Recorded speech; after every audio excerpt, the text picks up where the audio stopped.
When news broke that the African National Congress, better known as the ANC, had allegedly promised millions to Gayton McKenzie, the political world in South Africa was shaken to its core.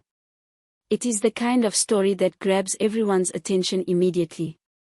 It sparks emotions, creates suspicion, and raises serious questions about what is really happening behind closed doors. People everywhere are asking why the ANC, the ruling party with decades of history behind it, would offer such a huge amount to someone like Gayton McKenzie. What are they trying to achieve? And most importantly, what does this mean for the future of South African politics?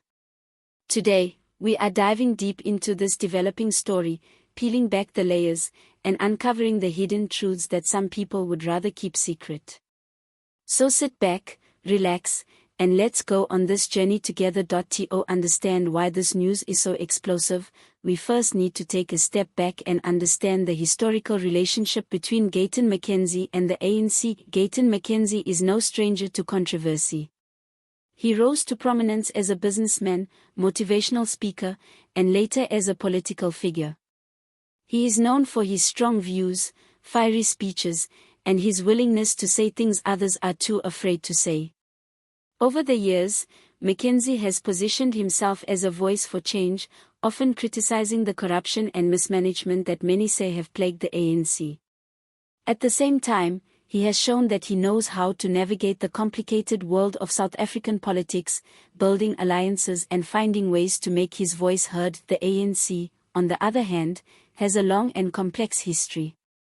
Once held as the Party of Liberation, the party of Nelson Mandela, it has over time faced increasing criticism for failing to deliver on its promises, especially in the areas of poverty, unemployment, and corruption. As public trust in the ANC has eroded, the party has found itself searching for ways to hold on to power. The relationship between McKenzie and the ANC has always been complicated, sometimes allies, sometimes critics, sometimes bitter rivals. Their interactions have been marked by a mixture of respect, suspicion, and political necessity.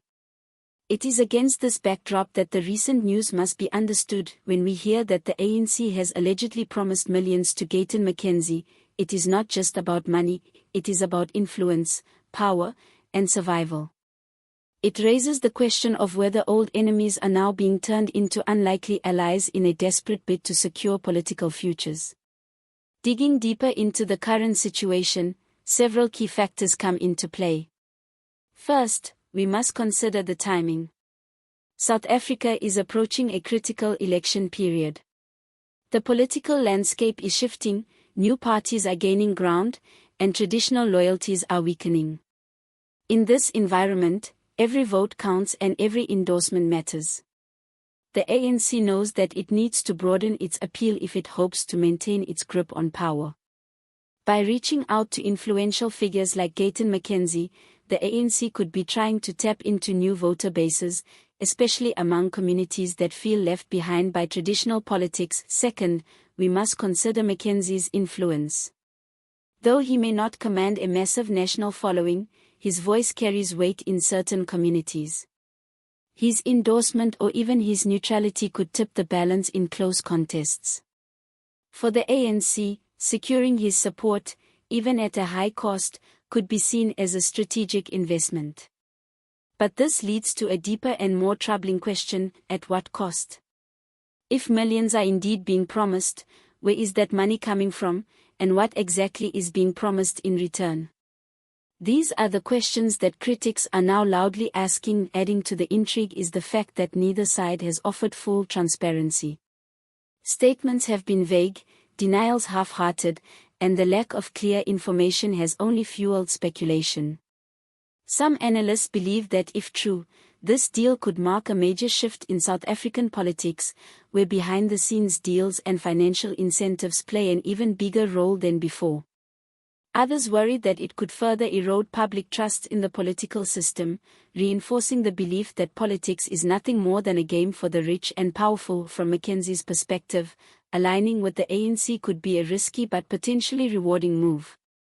It could give him greater access to political influence, resources, and platforms to promote his ideas, but it could also cost him dearly in terms of credibility. From the ANC's perspective, bringing McKenzie into the fold could offer a short-term gain but a long-term risk. While it might help them win key constituencies in the upcoming elections, it could also deepen internal divisions. Not everyone within the ANC would welcome such a deal. Some may see it as a betrayal of the party's principles, while others may worry that it sends the wrong message to the public, that loyalty can be bought and that principles can be compromised for political convenience. Adding even more layers to this complex situation is the broader context of South African society. The country is still grappling with massive inequality, unemployment, and social unrest. In such a tense environment, any perception that political figures are cutting shady deals behind closed doors could spark anger and resentment among ordinary citizens. It could fuel protests, lead to political instability, and undermine efforts to build a more transparent and accountable democracy. As we look to the future, several scenarios are possible. If the deal goes through and McKenzie throws his support behind the ANC, it could help the party in the short term. They might win a few more seats and hold on to power for a little longer. But the long-term consequences could be severe. Public trust, already dangerously low, could erode even further. Voters could become even more disillusioned, leading to lower turnout and a more fractured political landscape. Alternatively, if the deal falls apart under public scrutiny, it could backfire badly on both sides. McKenzie could find his reputation tarnished, and the ANC could face even more criticism, losing more ground to emerging parties. In either case, the message to ordinary South Africans is clear: the political game is being played at a level far removed from the everyday struggles of the people. Throughout all of this, one thing remains constant: the need for vigilance. Citizens must stay informed, demand transparency, and hold their leaders accountable, because at the end of the day, democracy only works if the people refuse to be treated as pawns in someone else's power game. Thank you so much for watching and taking the time to dive deep into this important issue with me today. If you found this video informative, please make sure to hit that like button.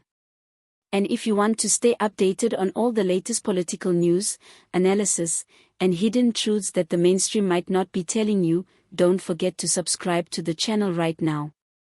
Also, I would love to hear your thoughts on this situation. Do you think the ANC made the right move? Do you believe Gayton McKenzie should accept the deal? What do you think this means for the future of South African politics? Drop your thoughts in the comments below. I read every single one and can't wait to hear what you have to say. Until next time, stay informed, stay curious, and stay engaged.